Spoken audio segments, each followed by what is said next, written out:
Shane Stacks on the radio. Oh, yeah. I love that. Shall we play a game? Why, yes. I believe we shall. Oh, I got a live one here. Getting geeky in Little Rock, it's Shane Plays Geek Talk, a journey into the things we love. I'm your host, Shane Stacks. Thanks so much for tuning in, whether you're listening on Saturday, April 25th at 1 p.m. Central on 101.1 FM, The Answer, in the Little Rock / Central Arkansas area, or if you're listening to the live stream at 1011fmtheanswer.com, or if you're listening by podcast or on Krypton Radio or on YouTube, or one of the many other ways the show goes out after the broadcast or the radio broadcast. I'm just glad to have you. I love radio. I love podcasts. I love flapping my lips at a microphone. So today it's going to be a little bit different. Every now and then I like to just fire up the mic and just talk about a subject that's interesting to me.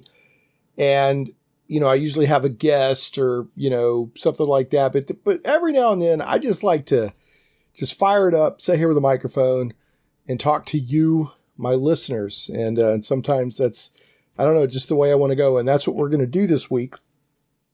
And this week's topic, the main topic, is going to be how to be a quote-unquote good DM, parentheses, and how to know if you are. And of course, DM, you know, can mean GM, game master, storyteller, castle keeper, narrator, you know, what referee, whatever the role is for that tabletop role-playing game that you're playing.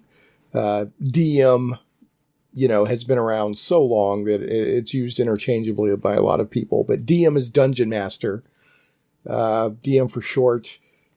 And then also the DM from the cartoon is short. See what I wonder if that's why they did that, DM for short. I wonder if that's why. Anyway, that's a major tangent and mental digression. I'm going to get right off of there. Anyway, GM, storytellers, castle keepers, whatever.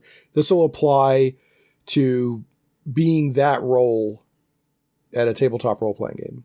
And tabletop these days, of course, can be online or like we talked last week, by email even, you know. But tabletop is a genre of role-playing games that's not being played as a video game, basically. So there we go. You know, they all started tabletop. D&D started as a tabletop role-playing game. The books, the dice, all that good stuff. So before that, I'm going to do a small, and it's not even a rant, it's just a point I want to make that I hear these days. On one hand, I understand where they're coming from, but on the other hand, it kind of rankles me and doesn't set well with me. There's a trend that it's not necessarily a wrong trend if it's applied correctly, but if this trend is stated to be the absolute truth, then we have a problem. What it is this idea that if you have a fantasy setting, okay, let me be clear here, it's not a real world, it's not cyberpunk, it's not sci-fi, it's not futuristic, it's not, you know, some action RPG that's set in now or the near future. We're talking a fantasy setting. It could be your typical Tolkien fantasy, or it could be, you know, just your generic D&D fantasy or Forgotten Realms or something else. There's so much of it out there. It could be old pulp fiction, you know, Conan, whatever. And there is just a tremendous amount of precedent and literature and gaming resources where certain races are good or they're evil, and there's no in between. A lot of times it's because an evil god made the race. Remember, we're talking about a fantasy setting. Or sometimes it's about because a good god made the race. You know, and we're using good and evil basically with the D&D Enlightenment system, right? You got two axes. You got good, neutral, evil, and then you have, you know, chaotic and lawful. and then and chaotic, neutral, and lawful, right? And you put those two axes together. So I'm going to talk in terms of that alignment system since, we're talking about tabletop role-playing games. Well, there's this idea out there that if you take like orcs is the classic example, right? There's so many stories out there where orcs are just evil. And let's look at Tolkien. His orcs were evil. Goblins and orcs and Uruk-hai and all that. And I think his goblins and orcs were interchangeable, but the Uruk-hai were a different, I think almost like an engineered race of super orc. And they were evil. They were just evil. They were the bad guy. There was no nature versus nurture. None of that. They were just evil. And there's this thought now that if you do that you're somehow stunted in your thinking or limited in your thinking or outdated in your thinking. I'm going to expand on that a little bit. When I first recorded this, it was Friday, April 24th. And I had simply heard a discussion on a podcast that it was sort of outdated thinking. But in the week or so since, this discussion seems to have really kind of exploded out there, at least on Twitter or maybe on other podcasts and that sort of thing. So I guess I was hearing the echoes of a larger discussion. And I've actually had people say to me on Twitter that if somebody has a race in their fantasy campaign that is all good or all evil or whatever, that they're not having any responsibility to society and they're actually being harmful. Because they were having this discussion and I said, there's other ways to think about this and it could come off as, elitist or snobbish or arrogant to say, if your races are done a certain way in your game, then, you're just outdated in your thinking. And of course that didn't go well. They went on to say that basically you can either play your game in racist mode or non-racist mode. And you're just demonstrating a moral choice in how you play your game with your own friends at your table. It's like it's either racist or non-racist, and there's no in between. And that's a lot of what I'm taking exception to. Is it just has to be this, it has to be their way, or it's wrong. And they also went on to say that they were judging me for saying why can't it be both and instead of either or. Said you're hanging on to harmful concepts that do not help the RPG community. So there's a lot there. They're basically saying if you choose to have a game where all your elves are good or all your halflings are neutral or all your orcs are evil or even make it your orcs are good and your elves are evil, whatever, that you're not only are you outdated, but you're harmful. You're not living up to your moral obligation to society. So I'm actually glad that I chose to have this discussion in my podcast because it seems to be an even stronger, larger debate out there, discussion than I realized. Just wanted to have that footnote to add that, even after I initially recorded what I'm about to talk about, there's more stuff going on out there and there's people literally accusing me and others of being harmful and saying, well, if they're saying when people invoke the RPG community, what they're saying is if you play RPG games, then you're opted in to a community and you have to follow that community's moral rules, which I'll let you decide for yourself if you feel that's true or not. But anyway, back to my thoughts on this overall discussion. And I just really have a problem with that because if you want to have, I think it should be both and not either or. And let me explain what I mean by that. If you have a role-playing setting or a game or a group where they want more nuanced, complex storytelling, and they want to be able to take that baby orc out of their environment, and raise them as a good person, and that orc becomes good, that's all fine. I'm not against that. But at the same time, if I want to have a setting, a fantasy setting, remember, where orcs are evil, period. They're just evil. They were made evil. They're made bad. They're born bad. They're bad. They're born Nazis, right? They're just bad. And that's because there's cosmological forces at work in this fantasy setting that have set it that way. Like I think I've talked about it on the show before. In some settings, I see the alignment as being one of the laws of the universe. You got gravity, you got this, that, and the other, and then you got alignment. Now, in our real world, you could argue that that's not the case. There's people who are religious or not, or whatever, believe in God or a gods or whatever, or not a gods, but you know what I mean, a group of gods. And some could argue that our world has basic universal morality or not. But that's not what I'm talking about. I'm talking about a fantasy setting.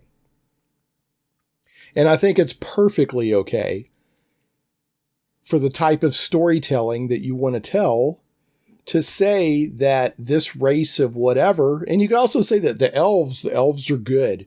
They're inherently good. Or these drow are inherently bad. And yeah, you could have this very rare one-off that leads to interesting storytelling, like Drizzt, right? Drizzt Do'Urden, the classic drow who became a hero. I get all that. But what I'm saying is one of the things that made his story so fascinating was that he came from a race that's evil, right? Not like it could go either way, but no, they were evil. So again, my main point is not that every fantasy setting should have up or down absolute morality with their races. But if people want to, and I am one of those people that not every campaign or adventure I'm in has to be that way, but I don't mind it. It's just time for a good old-fashioned fantasy romp and to have some fun. That's okay, and that people aren't being limited or somehow damaging other people or bringing racism into their game. Because that's what it really comes down to. It's like, well, you're being a racist. Well, no, I'm not. I mean, we're just playing a game where in this game, in this fantasy game, in this fantasy setting, this race was created bad and they're just bad. And maybe that race was created good and they're just good. And that's all there is to it. Because there's like cosmological forces and or deities in this fantasy setting behind the scenes that have made it this way. But at the same time, again, I can't stress enough that if people want more complex storytelling where the orcs aren't inherently bad, and so you want to get into complex storytelling, that's fine. I mean, like one thing I can think of is like Numenera, Monty Cook's games. They usually have not quite a twist, but they have like, if you like, well, let's just go wipe out the bad guys. But then you find out if you wipe out the bad guys, maybe they weren't really the bad guys or it causes something else. So it's a more complex storytelling. And that's fine if you want to do that.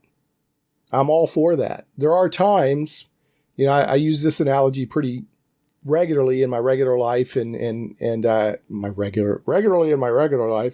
regularly in my life and here on the show sometimes. Sometimes I want like a steak. I want the best steak. I want the most complex tasting, flavorful, seasoned, cooked perfect steak meal I can get. But other times, man, I just want to go throw down on a fast food burger. And it just depends on my mood or what I want to do or what the people I'm with, what they're up for. And there is people talk about, well, you don't want to bring racism into this and that and the other. I mean, for me, now, I guess some of it is the motivation of why people would want to play games. For me, I mainly play role-playing games, whether it's tabletop or video game or whatever, for escapism. I want some fun. I want to get away from the real world. I want to go out, beat up bad guys or whatever, and level up. And, unlock areas I couldn't get to before in other parts of the story. And generally, if I'm in a campaign or an ongoing thing, that's usually what I want to do. Now, I love playing new systems and new settings in one-shots or short series. I love it. I love complex. I love different storytelling. I love all. I want you to challenge me and give me conflicting gray area decisions and all that. I love that at conventions and at one-shots, and I'll run those games for people because I want to learn new systems that are a different kind of thing. But my bread and butter for tabletop role-playing is your classic good versus evil. It's all very clearly defined, and that's okay. So what I want is for people maybe to step back if they're thinking, well, if you have races that are all good or all evil, then you're just, I really don't like this. I mean, this was literally said, I've heard this said that people, like, if you do that, you're outdated in your thinking. And that is a very arrogant, snobbish way to look at it, in my opinion. What I think is a better and more respectful way to approach it is to say, well, I prefer a more complex, nuanced thing. Like I want the War and Peace. I want the complex story, the nuances, this and that. I don't want the novella where Conan's taking people's heads off. But there's a market for both. And neither are inherently good or inherently bad, ironically enough, given the topic of this discussion. So I just wanted to get that off my chest. If you want to, if you want to play good versus evil and there's no, you go in there and you wipe out that tribe of orcs, you haven't done anything bad, right? They're evil, right? Or if you rescue the elves, you haven't accidentally let people survive who are going to go do bad things because they're good. It's okay for that. There's room for that kind of storytelling. Just like there's room for storytelling where the orcs could somehow be the good guys and the elves are the bad guys, even though on the surface it may not seem that way. So that's what I'm arguing for here, is to not be sort of arrogant and say, well, if your people are, all good or all evil, then that's just really, simplistic and outdated. No, it's just serving that story. It's just serving that story. So, and there's room for more nuanced storytelling, but depending on the story you're telling, it may not be a nuanced time. Like the original Star Wars story is not time for nuance. It's space opera, space fantasy. They're the good guys. They're the bad guys. And I'm not talking about like you could have morally great characters, right? Like Han Solo or Lando Calrissian. But what set up the whole thing was that it was just purely good versus evil. And that's one of my beefs with Rogue One. I love Rogue One. I think Rogue One is an amazing movie. But one thing I didn't like was they introduced the gray area of the rebellion, like at the beginning where, he has to shoot his friend and all of that stuff. I'd rather not have that in my Star Wars. But other people want it in there, that's fine. So I'm not going to say, well, you're stupid if you want that in your Star Wars. Although I imagine there's people out there saying, no, you can't, it's not realistic for the rebellion to be all good guys. Well, I'm not looking for realism. That's the point. I'm looking for escapism. Because the real world is very rarely an up or down, morally unambiguous situation. So it's nice to escape from that and to have some fun. Now, you may play role-playing games for a different reason, and if you do, that's fine. Or you may play them for the same reason I do, but you want more complexity, and that's fine. I just really, really bothered. I think that it could have some possibly far-reaching negative impact on people to state bluntly that if you're going to have like orcs that are evil, that's outdated, because that's insinuating a lot. Anyway, all right. So that's it on that. It was just something I want to talk about. I've been thinking about a lot lately. And I'd love to have your thoughts. You could tweet me at Shane Plays, ShanePlays, Shane Plays. And so what I'm going to do now is I'm going to shift over. Thanks for listening to that, by the way. I'd love to have your thoughts. I'm going to shift over into this how to be a good DM and how to know if you are. So I wrote this almost 2 years ago. I see that I started writing it on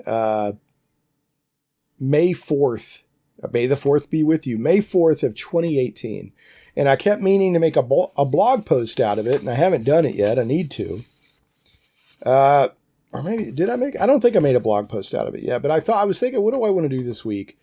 And this came to mind, and I thought this would be a perfect topic for this week's show. And I get asked a lot, and I know there's a lot of people out there that genuinely like, I want to be a DM, I want to be a better DM or GM or whatever, or I want to start DMing, and, what do I do?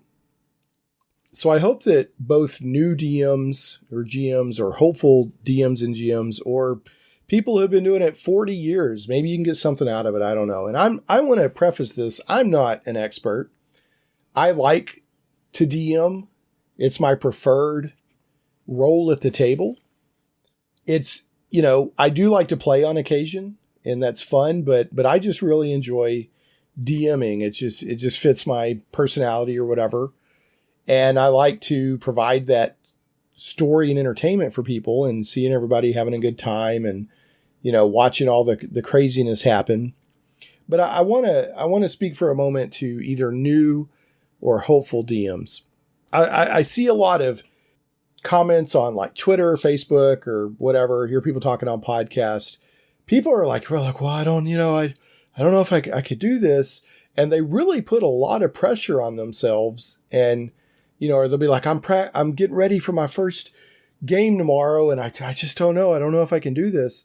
And, I don't remember that being a dynamic when I was growing up. Maybe it was, and it's just more evident now that people are tweeting about it or something. But people are just like, you want to be the DM? Okay, I'll be the DM. And it just wasn't that big of a deal.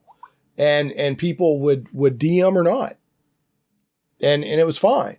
So I guess what I'm saying is don't feel like you got to put so much pressure on yourself to be this amazing DM. And don't go look at like Critical Role. I mean, that stuff's all great. Matthew Mercer and all that. But those are voice actors that are providing an entertainment product. They'll even admit that. Like, this is an entertainment product. It's not pure D&D or whatever game they happen to play. I mean, they're playing with the rules and all that, but those are professional entertainers providing a product. So don't put yourself at the table thinking you got to be all that.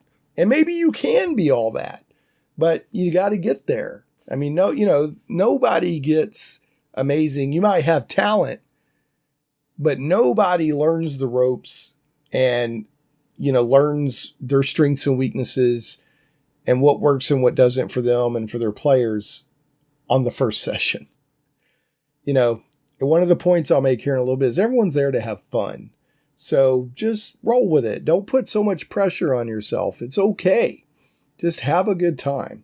And, if you feel like that you're DMing and you're like under the floodlights and there's the entire world's looking at you and you're panic attacking and getting stage fright or something, it's just, you're putting too much pressure on yourself. Seriously. I mean, as much as I love tabletop role-playing games, it's just a game, and there'll be other games after that one. So if that one goes great, fine. If it goes bad, oh well. Get up and get at it again. Or if you DM or GM like several games in a row and you're just not enjoying it and your players aren't enjoying it, it might be that the DMing isn't your jam. Or it might be you just need more practice. But I see people, man, they just put so much pressure on themselves. And remember, it's a game. People are there to have fun. So, and your players are part of that. It's not all on you. Your players need to come with a good attitude and want to have fun. And if they do, you will have fun. So that doesn't mean that you don't have to bring anything to the table as a DM. I'm just saying it's not purely on you. This is a group effort.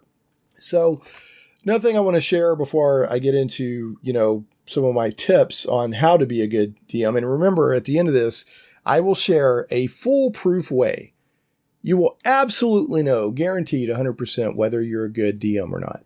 It's foolproof. I guarantee it. And I'll share that at the end. And I'm about to share my most important quote unquote rule. But before that, I just want to say, I would encourage you as a DM or GM to think of yourself as you are a player at the table that, just like everybody else, you're there to have fun too. Okay? You're a player in the game, but you're in a specialized role.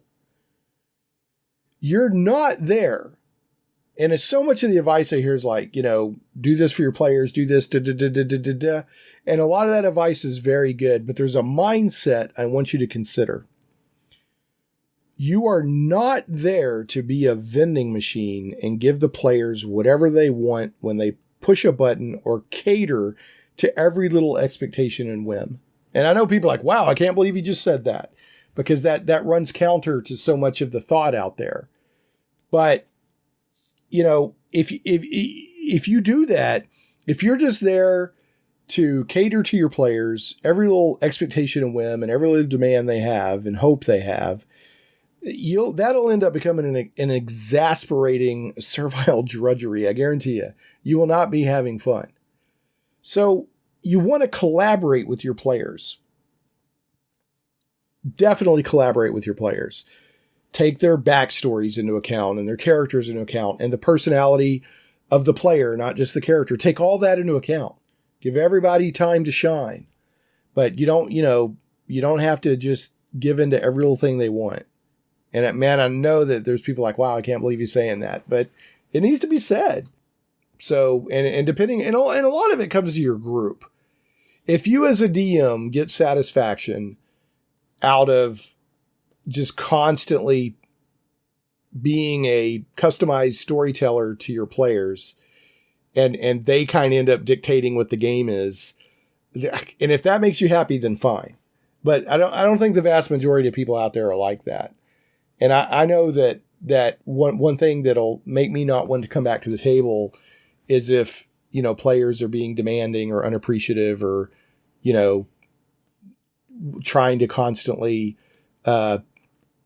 hijack what's going on and make it just about them and that sort of thing. So just keep that in mind. And I'm not implying all players out there are bad. There's a lot of great players out there. 90%, 99%, whatever of DMs and players are great. Just don't let the small few run it for you. But again, keep this in mind. You are a player too. Okay. You're in a specialized role, but you're at the table to also have fun. And if you're not having, and I'm not talking about just one session, like that wasn't fun, but if you're consistently not having fun and you've tried sincere, respectful attempts to change things or do something different to get back on a fun course, there's nothing wrong with saying, guys, gals, I'm not enjoying as a DM and closing up the book and letting somebody else take a shot. So, or take a break. Sometimes taking a break and come back, can help as well. So, all right, I'm going to give the number one most important rule in being a DM.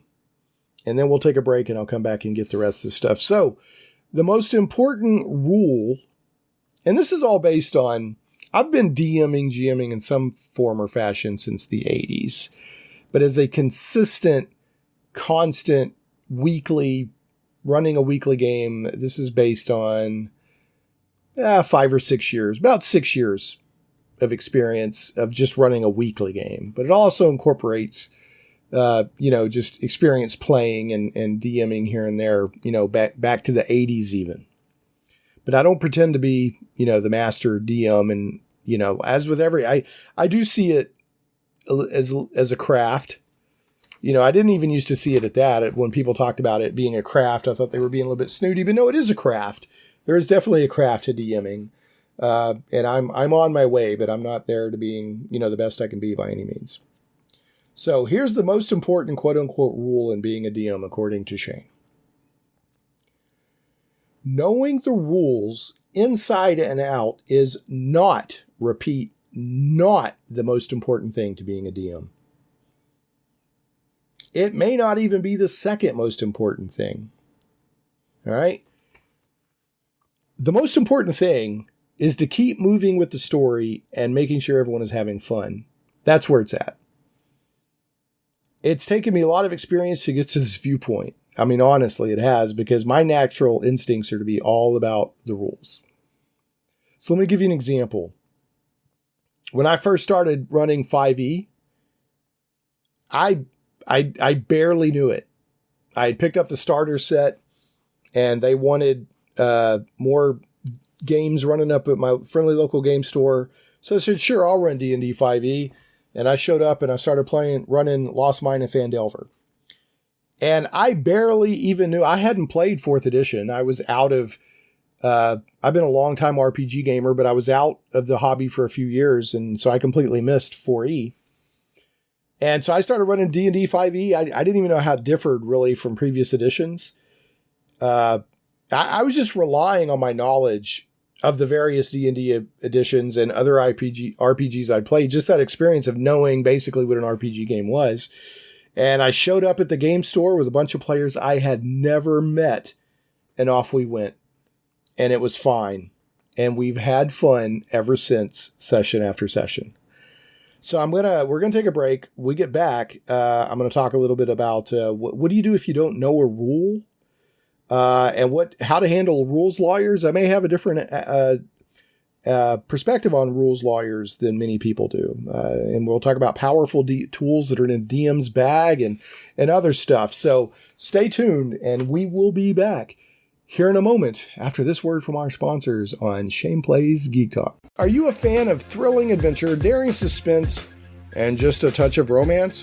Cursova has you covered. Since 2016, Cursova has been publishing the very best in contemporary fantasy and science fiction, retro pulp, and for you D&D gamers, Appendix N style fiction. Based in Little Rock, you can pick up their flagship magazine locally or at Michael Tierney's The Comic Book Store on Treasure Hill Road or Collector's Edition on JFK in North Little Rock. Swing by one of Michael's stores and pick up an issue or find them on Amazon. CIRSOVA, doesn't start with a K, it starts with a C. CIRSOVA, Cursova Magazine. Check them out today. And speaking of Michael Tierney's comic book shops, comic book lovers, head to Michael Tierney's local comic book stores for the newest books on the shelves, plus a fantastic selection of back issues. Visit the comic book store on Treasure Hill Road in Little Rock and Collector's Edition on JFK Boulevard in North Little Rock. And don't forget to click on over to the wildstars.com. Michael Tierney knows comics. In addition to being in business for nearly 4 decades and publishing his own comic book series, The Wild Stars, for almost as long and still going, he has written multiple columns for comics magazines and is an Overstreet Price Guide advisor. Michael is also the author of the wildly successful, high-quality, 4-volume labor of love, the Edgar Rice Burroughs 100-Year Art Chronology. Remember, for all of your comic book needs or friendly service, make sure to visit the comic book store and Treasure Hill Road in Little Rock, Collector's Edition on JFK Boulevard in North Little Rock, and thewildstars.com to learn more. Tell them Shane Plays sent you. And last, but never, ever, ever least, I want to go ahead and throw out some love to Game Goblins. Some goblins are your friends. Game Goblins is Central Arkansas's premier retailer of Magic the Gathering, Warhammer 40k, board games, card games, RPGs, miniatures, and hobby accessories. Call Game Goblins at 501-224-GAME or visit them online at GameGoblins.com. That's 501-224-GAME or GameGoblins.com. Conveniently located 1121 South Bowman, right on the corner of Bowman and Canis in West Little Rock, and staffed by friendly employees, Game Goblins has expanded their store size, and there is plenty of room for exciting inventory and tables for play space. You'll like that space because Game Goblins has gaming events every day of the week. For all of your gaming needs, I heartily recommend Game Goblins. Make sure to check out their customer loyalty program that rewards you based on your actual purchases. Game Goblins earns your business and keeps it. First-time customers mention Shane Plays and receive $10 off your purchase of $50 or more. Tell them Shane Plays sent you.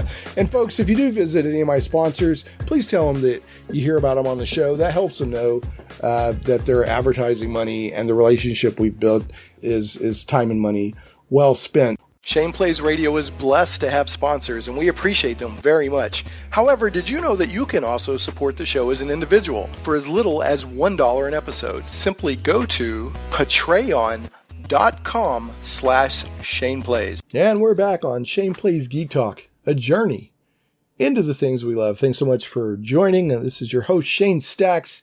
Thanks for coming along for the ride. We're talking about how to be a good DM, dungeon master, or game master, or whatever term you use or whatever relates to the game you run. And we're going to get back to that list here in a moment. First, I want to throw out some quick show notes. First, you can always tweet me at Shane Plays. That's ShanePlays.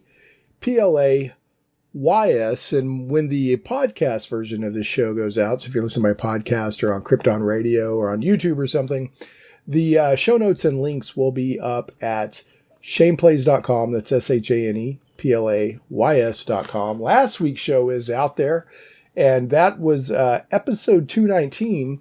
We had RPGs by email and a little bit of Villains and Vigilantes discussion with Tom Heiss, who runs an excellent game, V&V by email. The podcast goes out on the blog at shaneplays.com, iTunes, Google Play Music, Stitcher, Podbean, YouTube, and more. And last but never ever least, Shane Plays is carried on Krypton Radio. Krypton Radio is sci-fi for your Wi-Fi. KryptonRadio.com. Just want to say a personal note to everybody out there. Hope you're doing well in the quarantine and the COVID. I know some places are looking at possibly easing restrictions the next couple of weeks, and then other places, my friend Morris in England, he's saying that they're being told till the end of the year. So it's different for everyone, but no matter what your situation is, I hope you're doing okay out there. And, I know it's not the most ideal of circumstances, but patience is our best mode at the moment. So we need to be Jedi and be patient while we wait for things to get a little bit back to normal. And remember, a lot of it isn't about us. It's not necessarily about our health, but it's about protecting people who are the most vulnerable. Okay, how about those tips and stuff for how to be a good DM or GM or whatever, and how to know if you are. Yeah, remember, at the end of this list, I will give a foolproof way of measuring whether you are a good DM or not. So anyway, right before the break, we talked about, that the most important thing is not necessarily knowing the rules inside and out. And that's true. That I don't think, no matter what game you're playing, unless there's always some exception out there somebody can throw at me. So I'll acknowledge there's some exception out there. But for the most part, you don't need to know the rules inside and out. You got the books there. You got other people at the table that know the rules, all that. You can look stuff up on the internet, whatever. Knowing the rules inside and out. Now, you want to have some idea of what you're playing and how the rules work, but you don't have to be a master. You have to be a walking encyclopedia of the rules to know the game. And sometimes new gaming groups are learning the rules together. So that's totally fine. So don't think you got to know I've been running D&D 5e for, 5-6 years now, and I don't know every little rule. I still have to look up some of the main rules sometimes. So that's just how it is. All right. And I said before the break that we talk about what, if you don't know a rule, you have options. And, like I said, you could look it up, online or in a book, but don't spend too much time doing this. Okay, one of the things that you don't want to do, unless it's a natural time for a break, say, hey, everybody take a quick break while I look this up. Unless that, you don't want to spend too much time looking up a rule. You want to keep things moving at the table, because it's one of two things is going to happen if you stop and dive into a book and spend more than a minute or two looking up a rule or something, some piece of lore or something. Either A, your players are going to get really bored and they're going to get pulled out of the game a little bit mentally, or B, they're going to start chatting with each other and again, losing focus on the game. And then when you try to get things going again, you've got to be the bad guy and, clap, hey, everybody, let's pay attention again now. And then you're kind of being the jerk for interrupting people's conversations and stuff like that. So, and it's just not good for flow at the table. Don't spend too much time. It's okay to look up a rule real quick or ask somebody else, hey, this rule, or can you look it up real quick? But don't halt the game more than a minute or two. And I think what is better, and what I tend to do, if it looks like it's going to take a while to look something up, just make a ruling on the spot and say you'll look up the actual rule later. And then later, if you look up the rule and find out that you ruled incorrectly, just explain that later. Say, hey, this one time we had to, come up with a rule real quick. I ruled this way, but the book says this. So either we're going to use the way I did it as a house rule from now on, or we're going to use the book's way or whatever. But the main thing is to be consistent. If you're consistent with your rulings and how you do the game, players will forgive just about anything, or may not even notice there's anything to forgive. But if the exact same situation comes up 3 times and you handle it differently each time, like I'm going to house rule it this time, I'm going to go by the book this time, I'm going to house rule it maybe even in a whole nother different way the next time, that will frustrate players. So try not to do that. Just be consistent. And if you need to reverse how you're doing things, explain why. I've done that more than once to say, hey, I know we've been playing it this way, but I've realized we've been playing it, differently than the book's written, and I want to do it the way the book says, so we're going to try that for a while or whatever. If you're open and upfront and honest and consistent, most players will hang in there with you. So let's talk about one of the most despised creatures in tabletop RPGs, and that is, dun, dun, dun, the rules lawyer. So, as much as they're despised, and in some cases I think it's unfairly, I'm actually a fan of the rules lawyer. Let me tell you why. There's always one in every group. I don't think I've ever been in a group playing that didn't have a rules lawyer to some degree. And they can be counted on to know where a rule is, or what the rule is, or how to find it. So turn a negative into a positive, and use them to keep the game going, and give them some public affirmation for having spent the time to be so familiar. It works, trust me. So say, hey, let's say you got Elizabeth. Generic. I don't know an Elizabeth in my group or anything like that. But, I don't know. Hey, Elizabeth, do you know that rule? And Elizabeth or Bob or whoever will either immediately, boom, yeah, I know that rule, and it's this, that, and the other. Or I know where to find it. And you let them, because they're good at that. They're good at being a walking encyclopedia. And you know what? One of the reasons that I'm empathetic to rules lawyers, now I'm not empathetic to rules lawyers who constantly want to argue and derail the fun of the game. That's not what I'm talking about. That's not fun.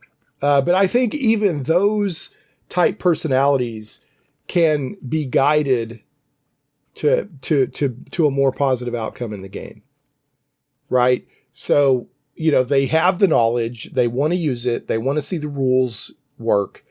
And honestly, look, there are certain personality types, of which I'm one of them. Okay, I don't think I was ever a horrible rules lawyer and that I wanted to always argue the rules and disrupt the game. But I am a rules lawyer to the point that, I read the books, or especially when I was younger, they'd be like, oh, that's a really cool rule, or oh, that's how that works. Because when I was younger, high school, junior high, maybe just after graduation for a few years, I would buy role-playing games assuming I was never going to get them to play them or to get to play them, but I wanted to read how the rules worked and the settings worked and all that, and it was fascinating to me to see the erector set put together and all that. And there's people out there that you either hand them a book or you tell them to buy a book and say, learn this, and then they get to the table and somewhat rightfully so, they're frustrated when what they were told to learn is not what's happening at the table. And then if they bring stuff up, now I'm not talking about somebody who's just a real obnoxious jerk about it. That's not what I'm talking about. I'm talking about the person that says oh, I thought that was how this rule worked. Don't come down on them like a ton of bricks. Just say, okay, well, that's how it's written, but every table does it a certain way, and this is how we do it. And then if that person continually seems to be focused on the rules, say, you know what? I really need you at the table, and I need you to be my rules person that lets me know how the game is written. And then sometimes we'll go that way and sometimes we won't, but I really need to rely on you. And then that doesn't demean them. That doesn't diminish them. That lets them participate, and it's handy. Do you want to spend all the time looking up the rules, or do you want to have somebody at the table that's actually excited about it and loves to do it? Now, again, I'm not talking about somebody who will stop the game and throw a fit and throw a big argument because, they made their character with this feat in mind. And now because you've changed the game, the feat does it work the way they meant? And so there's a big fit being thrown. That's not what I'm talking about. That's not necessarily a rules lawyer. A rules lawyer in my mind is somebody who reads the rules, imprints on the rules, and then, defends the rules. Like, I thought this is how we were doing the rules. Okay, so use the rules lawyers to your advantage. Affirm them. Everybody at your table because people are people. People are a mix of things. Everybody's a mixed bag of strengths and weaknesses. So everybody at your table brings something good and something bad to the table. That's just how it is, because we're all human beings. So, maximize the positive, minimize the negative, and if somebody really wants to debate or argue something, say, hey, we'll talk about this after the game, but for right now, this is how I'm going to rule so we can move forward. Because everybody's not there at the table for you to have an argument with whoever. That's just not why people are there. They'll put up with it every now and then, but if it's a constant thing, it's going to be a drag for everybody. So, all right. Now this right here, we'll talk about one of the most powerful tools in a DM's bag. This is so powerful. This is such a powerful concept. You really need to listen to this. Just like any entertainment, think about this. If you go to a movie, or you go see a comedian, or you read a book, or you play a video game or whatever, you're there to have fun. So, like I said, it's just like if you go to a movie, concert, or whatever, see a comedian, the people that are going are wanting to have fun. So, just like with that entertainment thing, for the game, they will work with you mentally, both in ways they realize and in ways that they might not even notice, to make sure that they have fun. Now, if there's every now and then there's just going to be a bad game or a bad session or groups that don't work, but those are much, much, much the exception rather than the norm. 99 times out of 100, if not more, everybody's there to have fun, and they're going to work with you to have fun. So, it's just like they're going to, even without maybe not even realizing it, they're going to cut you some slack and mentally get out and help push to make sure that everybody's having fun, because it's a group effort. It's not just you. They're entertaining people. This is a group effort. If you go, think about it. If you go to a concert or you go to a comedian or a movie or something like that, that's a group effort too. If the people show up in a horrible mood and just sit there with their arms crossed and just meh everything, it doesn't matter how good the band is or how good the comedian is or whatever, public speaker. It's not going to be a fun experience. So the people at the table, this comes back to the thing, you're a player too. You're in a specialized role, but you're a player just like your players. You're all working together to have a good time. And as I put it in this blog post I wrote up and never published, I'll get around to it. It's a consensual hallucination with dice. And your players are rooting for you because they're rooting for themselves to have a good time. All right? So that's such a powerful, powerful force, if you will, at work in the game. The players want to have fun. So they're going to work with you, to a great extent to make sure everybody has fun, or to make sure they have fun. If they're having fun, that helps other people have fun, and et cetera, et cetera. So here's another very powerful, topic's the wrong word, guideline, I guess, a powerful, aspect of being a DM. And this one is so important. I would say it's probably equally as important as the one about everybody who's there to have fun. The players, listen to this, so important. The players don't know what you intended to happen. And they have no idea if you screwed up, unless you just say, oh, I screwed up. Or you're running a pre-written module and somebody at the table knows the pre-written module, which is a big no-no anyway, so that shouldn't be happening. So again, the players don't know what you intended to have happen. They have no idea. Just keep going when you do mess up. And you will mess up. You will. You'll probably mess up at least once a session, if not more. So like a lot of entertainment, a good part of D&D or tabletop role-playing, whatever you're playing, is really smoke and mirrors and letting the players fill in the blanks with their imagination. Another very important concept. You'd probably be surprised with the picture they're painting in their heads compared to what you think you're painting there. So, just keep going. Now, if you just really messed up and it's just obvious and everything is just terrible, just say, hey guys, I messed up. We're going to reset and whatever. And that happens too. But so often, so they won't even know you messed up unless you admit it. So for the sake of the story, just keep going. They don't even know. So as a disclaimer from the 5th edition Dungeon Master's Guide puts it, and this is, funny, but there's a couple of nuggets of truth in here. It says, disclaimer, Wizards of the Coast does not officially endorse the following tactics, which are guaranteed to maximize your enjoyment as a Dungeon Master. First, always keep a straight face and say, okay, no matter how ludicrous or doomed the player's plan of action is. Second, no matter what happens, pretend that you intended all along for everything to unfold the way it did. Boom.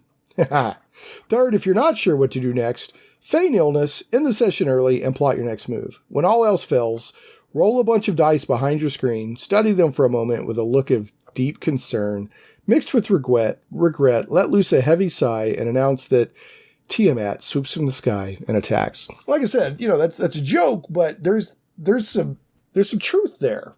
All right, and finally, before we get to how do you know if you're a good DM or not, I think an important point is you've got to find your personal style for DMing as far as how much to prepare or not prepare, or to run, homebrew versus pre-written modules or whatever.